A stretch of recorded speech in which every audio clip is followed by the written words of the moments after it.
Šiandieną manęs paprašė tiesiog pasidalinti savo įspūdžiais apie Japoniją.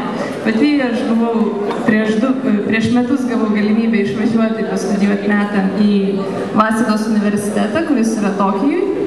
Apie kultūrinį šoką važiuojant į Japoniją aš ir pati labai daug girdėjau, labai daug ir kolegos, ir šiaip pažįstami važiavę kalbėjo, jo, jie ten valgo su pagaliukais, valgo neaišku ką, važinėjo į kitą kelio pusę, yra krūva žmonių, neįmanoma perėti gatvės ir panašiai. Iš tiesų, man irgi buvo labai įdomu patirti tą kultūrinį šoką, kas tai yra, kaip jį įveikia, kaip tu prisitaikai prie kitos kultūros ir dar, juo labiau, kad sakoma, grįžtant, tu patiri dar didesnį šoką. Tai nuvažiavau aš be abejo į tą Japoniją. Praėjo savaitę, praėjo 2, 3 ir jokio šoko kaip ir nėra. Taigi Japonija saugi šalis. Visi apie tai girdėjo, be abejo, prieš važiuodami, kad Japonija yra viena iš saugiausių šalių pasaulyje. Ir aš tą pastebėjau iš labai paprastų detalių.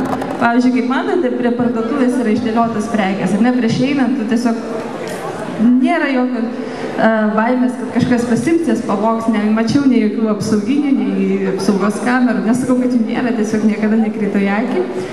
Ir nepanašu, kad kas nors bijotų kažkokių vagysčių ar panašiai. Japonija gali jaustis saugus bet kuriuo paros metu. Tai esu nekartą ėjus gatvėmis ir 1 valandą nakties ir nepaisant to, kad aplinkui buvo krūvas miegančių, tarkim, šiek tiek padauginusių alkoholio Japonų, jie dažniausiai nekreipdavo į mus dėmesio. Iš tiesų nebuvo jokio grėsmės jausmo, tiesiog apskritai labai saugi aplinka, bent jau man buvo toks įspūdis. Ir neretai tai miegantis Japonai, dažniausiai studentai pavėlavę į paskutinį traukinį, nusprendė stoti biškį ar prie stoties prigulti, tie, kurie biškį turi pinigų, nueina į karaokę ir išsimiega tenais arba interneto kafe. Kitas dalykas, ką aš pastebėjau Japonijai, tai yra pagarba aplinkiniams.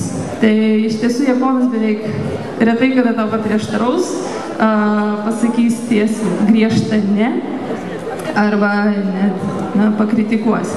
Ir pati studijuodama japonų kalbą, aš būtent tą pajutau, kai man dėstytojai pradėjo priekaištauti, sako, nepradėk sakinio žodžių tačiau. Tai gali įžeisti tavo pašnekovą. Pasakyk, aš suprantu, ką jūs sakote, bet tačiau yra ir kitas šio reikalo aspektas.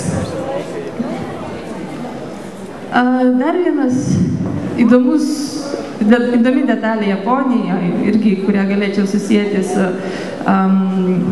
pagarbą aplinkiniams, tai kad traukiniuose galioja taisyklė, kad negalima kalbėti mobiliuoju telefonu. Iš pradžio atrodo labai keista, kaip čia gali būti, kodėl aš negaliu kalbėti, kam čia tas gali trukdyti.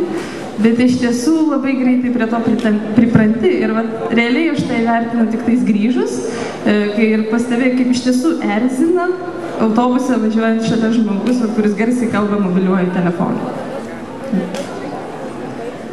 Ar pagarba klientui? Be abejo, esame visi girdėję, kad iš tiesų klientas visada teisus, o Japonijai sakoma, kad klientas yra dievas. Kas mane iš tiesų labiausiai nustebėjo Japonijai, tai tas jų pasveikinimas einant į parduotuvę. Irashimasu! Ir jį girdi kiekvieną kartą, eini į parduotuvę, šiek tiek pavaikštai, kiekvieną kartą prasilenkiant su pardavėju, su bet kokiu parduotuvės personalu, tai išgirsti Irashimasu! Iš tiesų ganėtinai erzinantis. Mes iš pradžių netgi galvom, gal jie čia taip atsikratyti nori mūsų, nes taip ganėtinai tokių labai žemų tonų, sakantis, tai labai nutiesiant bet irgi prie to galima priprasti ir dažnai einant į parduotuvės, kur jau suvenyrinės, kur iš tiesų labai daug užsieniečių vaikšto, jau to nebegirdit. Japonijoje daug žmonių. Be abejo, tai nėra naujiena ir tai dalykas, kur aš labiausiai bijojau prieš važiuojant į Japoniją, nes man lietuviai kažkaip pripratusi prie erdvės, kad galiu laisvai judėti, buvo įdomu sužinoti, pajusti, kaip iš tiesų galima prie to kaip pavyks įsigyventi Japoniją. Iš tiesų, viena detalė, esu ne kartą pakliuvus būtent į žmonių kamščius, ne į transporto, į žmonių, kai tiesiog nebegali net prasilenkti su žmogu, nes eina viena virtinė į priekį, kita eina iš kitos pusės ir dar važinėja dviračiais. Dviratininkai tuo pačiu siaurų šaligatvį, ten dažnai mamos su 3 vaikais ant dviračių ir dar vienu už paskos su mažu dviratuku. Tai ganėtinai įdomus įspūdis buvo. Bet labai greitai išmokau aplenkti tokius kamščius mažesnėm, siauresnėm gatvelėm, kur beveik iš žmonių nebūdavo. Ir faktiškai tos spūsties tų žmonių labai lengvai, manau, kad galima išvengti, tiesiog vengiant piko metu važiuoti traukiniu arba savaitgaliais lankantis Šibujos arba Haradžiukų kvartaluose.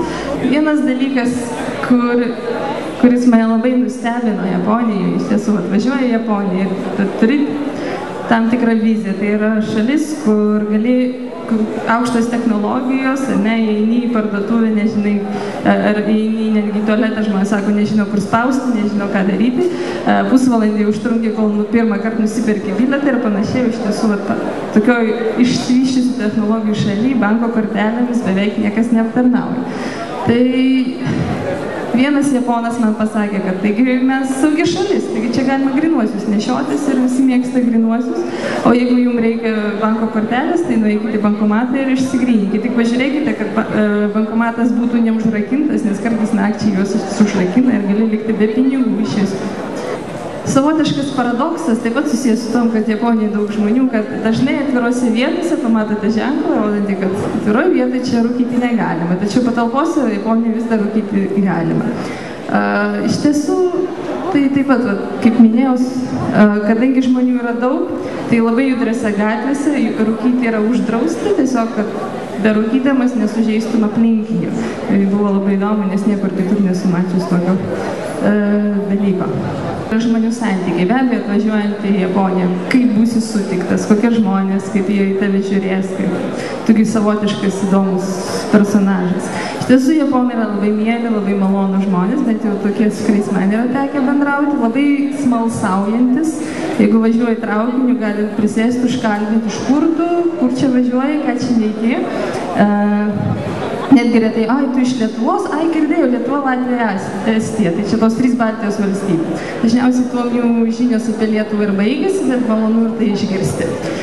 Ir iš tiesų, nekartą buvo, kad sutinki žmonės, kurie gatvėje pasiklysti, jie tau iš karto padeda, taip pat būna, kad ir pavaišina, sako, einam labas, kaip tau sekasi, einam išgerti, einam pasėdėti. Ir kad labai jaučiausi šiltai ir mielai priimta.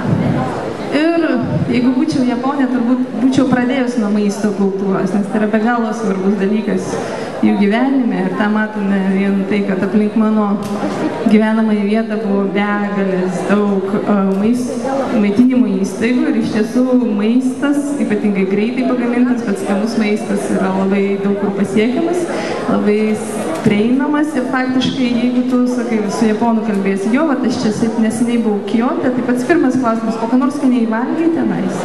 Arba aš žadu važiuoti ten, tai būtinai pavalgai tą ir kiekviena, atrodo, kad kiekviena vietovė turi kažkokį savo išskirtinį patiekalą, savo išskirtinį prieskonį ir panašiai.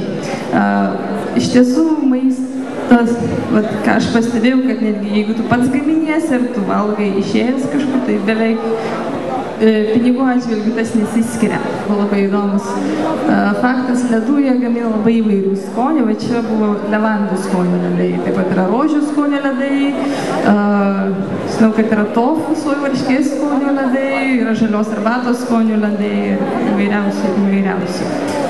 Ir paskutinis dalykas, ką norėjau pasakyti, daugiausiai dabar šnekėjau apie Tokiją, kadangi ten gyvenau metus, bet kai jau išvažiuoji iš Tokijo, tu matai biškį kitokią Japoniją. Ir kai keliauji ypač traukiniu, kadangi studentė, tai taupiau pinigus, keliauju pačiais lėčiausiais, tais traukiniais, pigiausiais bilietais, todėl galima pamatyti labai įdomių vaizdų ir labai kontrastingą Japoniją.